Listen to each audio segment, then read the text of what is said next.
CNN turned into the scene of a complete meltdown over Abdul Aliad, and it is becoming pretty obvious that both the right wing and corporate Democrats are starting to get seriously nervous about him.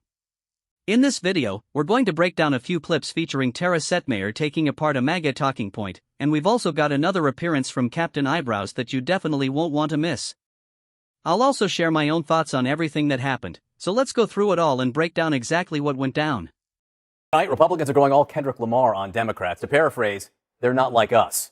That blueprint is most evident in Michigan, where progressive candidate Abdul al-Sayed won the Democratic Senate primary. Republicans have attacked his religion, directly or indirectly, deployed ads using his full name, and some have suggested he is un-American and even a terrorist. President Trump joined the attacks today in the Oval Office. Despite not referencing al-Sayed by name, he did add a new label. Well, the one thing is we have jihadists being elected all over the place. We have this, whether it's communism, jihadism. A friend of mine called up. He said, really, you should use the word jihadist because that's what's happening. And when you look at the radicalism and the craziness of the candidates and the stupidity of what they're suggesting, people don't want to have radical lunatics involved in running our country, and that's what we have.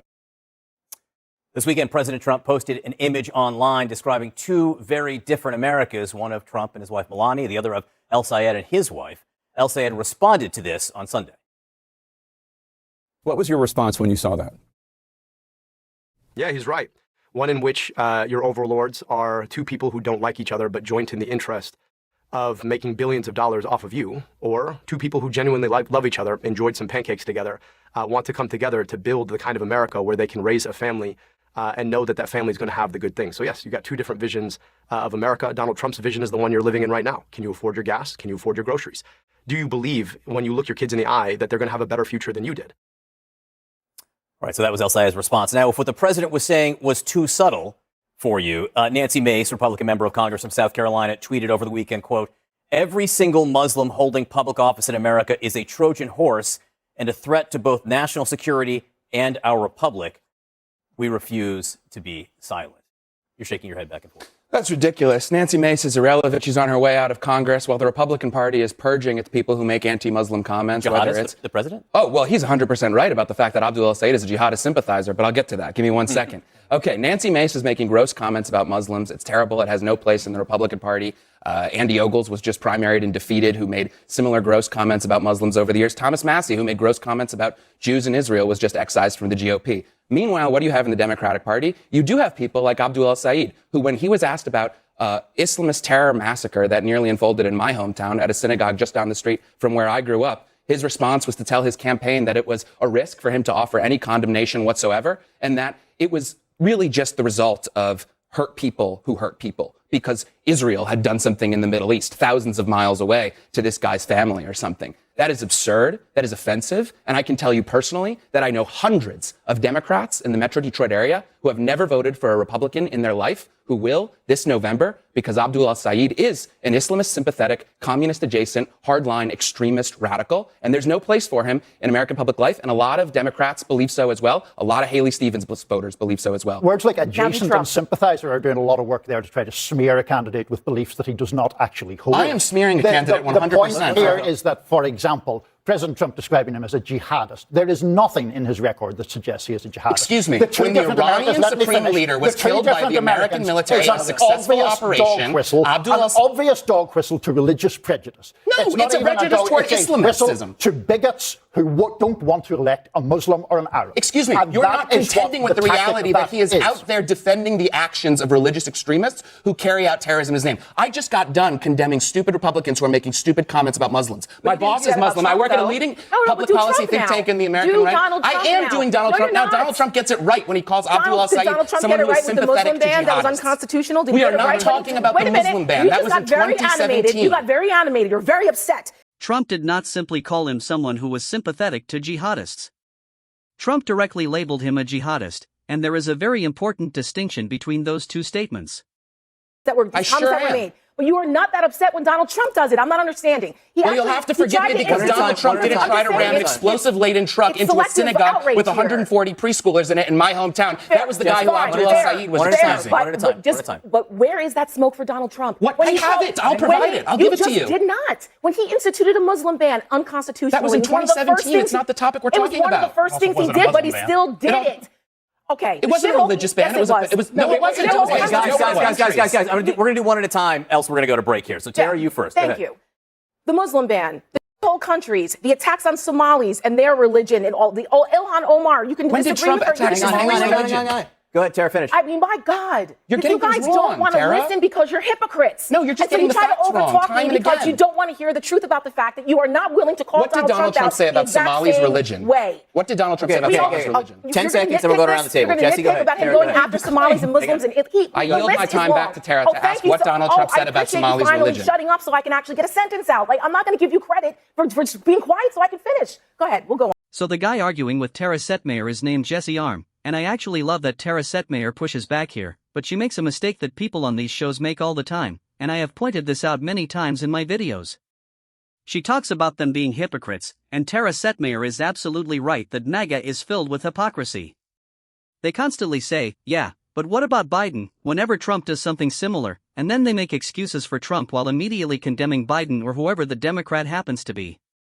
But hypocrisy doesn't really work on MAGA because they simply do not care about being hypocrites, and that accusation means absolutely nothing to them. All they care about is winning, making sure their guy wins, and making sure the Democrat or whoever is on the left loses. That's it. Hypocrisy has no place in the MAGA mindset because winning is the only thing that matters to them. And Jesse Arm here is claiming or suggesting, well, Donald Trump didn't say anything about Somali's religion. Come on. They have attacked Somali over and over again, and Donald Trump and MAGA have been doing this constantly. It does not have to be directly about religion because the entire point is to create an outsider and turn that person into someone people are supposed to fear or hate. That's what MAGA does over and over again. Donald Trump and these MAGA goons like Jesse Arm here rely on that kind of division, and we're going to get into Captain Eyebrows, Jason Rants, in just a minute. These people have no policies that actually improve the lives of the American people, and they have very little to offer beyond attacking their political opponents.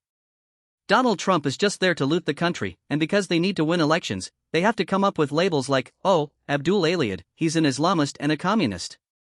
Notice how they throw these two completely different things together as if they somehow belong in the same category. Let's continue. Okay, since you can't seem to answer I want to look straight. at it politically, that Abdul does have to do some work with the Jewish voters that are in Michigan. We know that he has to do work with rural working class voters. We know that he has to do work with black voters. I think he's going to do that work. I hope Mallory McMurrow, who has talked about the anti-Semitism that her husband faced, who's talked about how the Temple Israel attack had such an impact on her, is going to be able to help facilitate those conversations. I hope he's able to come to some middle about this. I also want to point out his opponent, Mike Rogers, is running a lot of ads on fear, the idea that people will be scared of Abdul. And I think people are more tired than they are scared right now. I mean, this really is the environment for a Democrat, even a Democrat that I didn't support in the primary, that I think might not be as competitive as a Haley Stevens, I think could really ride a wave that is a lot of the economic angst that people are feeling. But the fear is coming from the Jewish community in that state, who understand what it is he stands for and understand and have seen over and over and over again him defending, using as a surrogate, Hassan Piker. Like, they're aware of that. And even after all the conversations came forward, even after they aired all these clips about the awful things that Hassan Piker has said, not even years ago, but recently, and he will not condemn any of that. I will say, I do think he needs to break his relationship with Hassan, because every day that he spends having to talk about Hassan's comments is another day he's not spending actually running his But he should also have to be held to account for choosing to associate with him. I want to say just one thing, because you brought up the Jewish community in Michigan, as did you. Tim Scott is not a member of the Jewish community in Michigan, who is repeatedly, and Democrat Republican Senate ads, repeatedly using Abdul al-Sayed's full name, Abdul Rahman, et cetera, et cetera. And let's just how Tim Scott defended using the full name there. Abdul Rahman Mohammed al-Sayed, the most radical Senate candidate in America. Pretty dangerous. You're using his full name in these attack ads, which has gotten some attention. Abdul Rahman Mohammed al-Sayed. He goes by Abdul al-Sayed. Are you trying to say, hint, hint to voters, he's Muslim? Not at all. What we're saying what we're only saying to voters is a simple thing.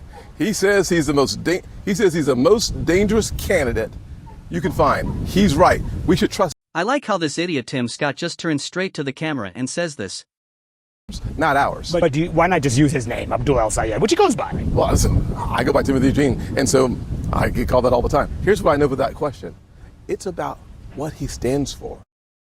I have never heard of Tim Scott referred to as Timothy Buchanan in a campaign ad. I mean, look, I don't know how he says that with a straight face, honestly. The idea that using Tim Scott's full name unabbreviated is equivalent to using Abdul El-Sayed's full name is just ludicrous. It is obviously, in El-Sayed's case, an appeal to anti-Muslim, anti-Arab sentiment. And I just wanted to pick up on something. I just want to pick up on something Yemisi said there, because she rightly talked about the fact that El-Sayed has some work to do. Yeah. Had Haley Stevens won that primary, she would also have had work to do, particularly with Arab Americans in a state that has the highest per capita population of Arab Americans in the country, who believe that the Biden administration disgraced itself on Gaza. She would have way less work to do because she'd have all the moderates voting for her. Purported concerns for human rights, all the while shoveling weapons to Mr. Netanyahu with which to kill 70,000 You guys are like very concerned. It always goes back to the Jews, like every single time, which is a perfect example of like some of what you're talking about, like the coded language and whatnot. El-Sayed has brought up AIPAC and brings it up absolutely every single time he can, because he wants to talk about the Jews and the people that you're talking about. That Haley Stevens, because they support the most right-wing government in Israel's history. Oh my God! They're Jews. Dude, chill. We understand that Ireland cares a lot about Palestine, but because we don't like here, all right? In Michigan, most people don't actually give a shit. We're going to do this. 10 seconds around the table. People in Michigan are actually scared of Abdul El-Sayed, not because of Israel or whatever. No one cares about Israel. He's going to rip away Obamacare. He's going to rip away private health insurance from the 66% of Americans who have it. They ran a campaign where Rashida Tlaib was attacking Haley Stevens for collecting support from General Mills and General Motors. Michiganders don't like the sound of that. Anti-business politics. To the contrary, a lot of these claims are made to distract from what Al-Sayed is standing for on an economic basis. Can I finish, please? He stands for Medicare for All, which has polled well for years. Which would eliminate private health insurance. Just let him talk, and then we're going over here. So. He stands for the reduction of money in politics, which people of all kinds of ideology agree with. And those kinds of appeals to improve people's economic lives is why he won the primary. Last word on that? Yeah, he won the primary by the skin of his teeth, despite the fact that he was supposed to lead by about 10 to 13 points, depending on the poll, because people realized what he stood for, and they rejected it, which is precisely why Democrats are saying privately, they are not going to do this on TV, that he's going to lose, which makes it even more difficult for the Democrats to take back the Senate. In fact, now Republicans might even pick up a seat. All right, we have much more to discuss, Alexander. So Niall Stanage makes some really strong points there at the end about criticism from the left of the Biden administration over Israel, and then Jesse Arms starts talking over him. These are the same people who are constantly saying, yeah, but what about Biden? Yeah, but what about Biden? But suddenly, when the conversation shifts to Israel, they're basically defending Biden. And then you have Jesse Arm claiming that Abdul al-Assad would get rid of Obamacare. I really wish Tara Setmayer, the host John Berman, who was filling in for Abby Phillip, had stopped him right there and said, okay, let's pause for a second. You're worried about the possibility of Obamacare going away, so are you defending Obamacare now? Because that's exactly the kind of contradiction they never want to address. They're nothing but propagandists, and so much of what they say is propaganda. They don't seem to have policies that are actually designed to benefit ordinary Americans in any meaningful way. Donald Trump has basically made it clear himself that the MAGA view of government is about funding war, and that's it. Medicare, Medicaid, Social Security, childcare, and anything else that could actually make life easier for regular people who aren't billionaires, MAGA seems to be against. They exist to promote war, and that's what they have become, the war party. So they're going to do whatever they can to otherize Abdul al-Assad and make him look like some kind of dangerous outsider. They've already tried doing the same thing with Mamdani, and yet he won and appears to be extremely popular in New York City. They're also trying to connect Abdul al-Assad and basically anyone else on the left to Hassan. There's nothing inherently wrong with Hassan, but he's become one of the boogeymen that MAGA, along with parts of the Democratic establishment, use whenever they want to attack someone on the left. Sadly, most Americans probably don't even know who Hassan is, but they're still trying to use that association as a way to discredit candidates who are actually talking about policies that could improve people's lives. Imagine if we had genuinely honest elections where we could simply say, okay, Abdul al-Assad wants Medicare for all and these other programs and policies that would help ordinary people. And then the person running against him is the MAGA candidate who wants nothing but war and wants to keep handing money over to billionaires and massive corporations. And if you're just a regular person trying to get by, then apparently it just sucks to be you. But let me know what you think about the fireworks between Tara Setmayer and Jesse Arm on the Abby Phillip show. Who do you think won this exchange? Was it Tara Setmayer, or was it Jesse Arm? Let me know down in the comments, and make sure you give the video a like and subscribe to the channel.